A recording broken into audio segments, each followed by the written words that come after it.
수험생 여러분, 오늘도 어김없이 부동산학 개론 다시 한번 돌아왔지요. 오늘 배웠던 내용 다시 한번 정리하는 시간을 가져보도록 하겠습니다. 자, 첫 번째 볼게요. 저당의 유동화란 저당을 하나의 상품으로 유통시켜 부족한 자금을 확보하는 수단 또는 과정을 의미한다. 저당 유동화의 뜻, 전형적인 문장이죠. 맞는 질문입니다. 2번, 저당의 유동화는 장기 대출에 따른 자금의 고정화로 인한 유동성 부족의 문제를 해결하고자 필요하므로 대출기관은 자금의 부족 여부와 관계없이 저당의 유동화를 통해 자금을 확보하여야 한다. 풀렸군요.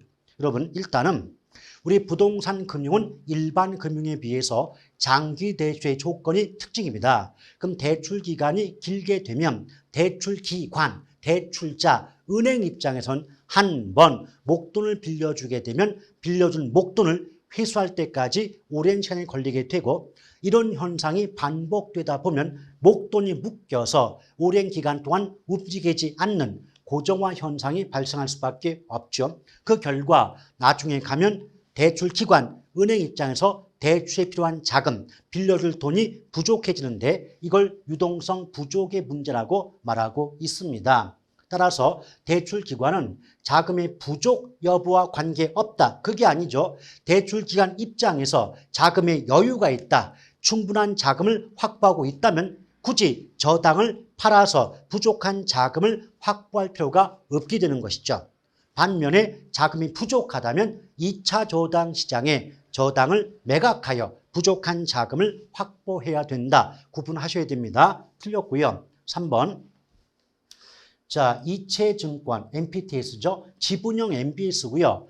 원리금 수취권, 저당권 모두가 투자자에게 이전되는데 권리가 넘어가면 그 권리와 관련된 위험 역시도 넘어가게 돼 있습니다. 그래서 모든 권리가 투자자에게 이전된다는 건 관련된 위험 역시 모두가 투자자에게 전가된다는 말과 같은 말이 되죠. 그래서 모두 위험을 투자자가 부담한다. 옳은 질문이에요.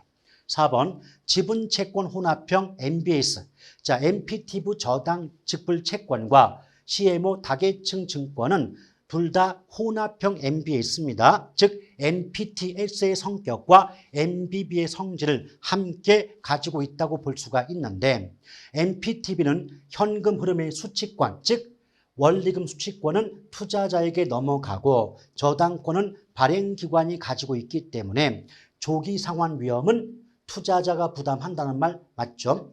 자, 현금 흐름의 수취권이 곧 원리금 수취권이고 원리금 수취권이 있는 쪽이 조기 상환 위험을 부담하게 되는 거죠. 그래서 4번도 맞는 지문입니다. 자, 5번 볼게요. 저당 직불 채권 MPTV는 자, 밑줄 만기와 이자율을 다양화한다. 벌써 만기 구조와 상이한 이자율이 적용된다. 이것은 다계층 저당 채권, 즉 CMO를 의미한다라고 보시면 돼요. 더군다나 장기 투자자의 콜방어 실현, 콜방어가 세 글자이기 때문에 영어 약자도 세 글자만 콜방어가 가능합니다. 즉 MBB, CMO는 세 글자가 되기 때문에 콜방어가 가능하고요. MPTV와 MPT에서는 네 글자로서 콜방어가 인정되지 않아요. 5번은 틀렸고요. 6번, 자기관리 부동산 투자 회사는 실체형 회사다. 자기는 실체형, 실제로 회사가 존재하다 보니까 자산의 운영 관리를 직접 수행하는 회사가 자기예요. 그런데 마지막에 위탁한다 그랬죠. 그럼 내가 하는 게 아니라 남한테 맡긴다는 뜻이 되니까 벌써 위탁 이 말에 들어가는 순간 위탁관리 부동산 투자회사 아니면 기업 구조조정 부동산 투자회사를 뜻한다. 가볍게 기억하시면 되겠네요. 7번, 자기관리 부동산 투자회사는 실체형 회사로서 상근의 임직원을 고용하여 직접 투자 자산의 운영 관리 업무를 수행하는 회사이고요. 설립 자본금은 10억 이상. 아이고 아깝네요. 자기는 설립 자본금이 5억 이상이고 최저 자본금은 70억 이상입니다. 5, 7에 35 기억하셔야 되겠고, 자 8번, 위탁관리 부동산 투자 회사는 본점 외에 지점을 설치할 수 없으며 직원을 고용하거나 상근에 임원을 둘 수 없다. 맞는 지문이죠. 위탁관리.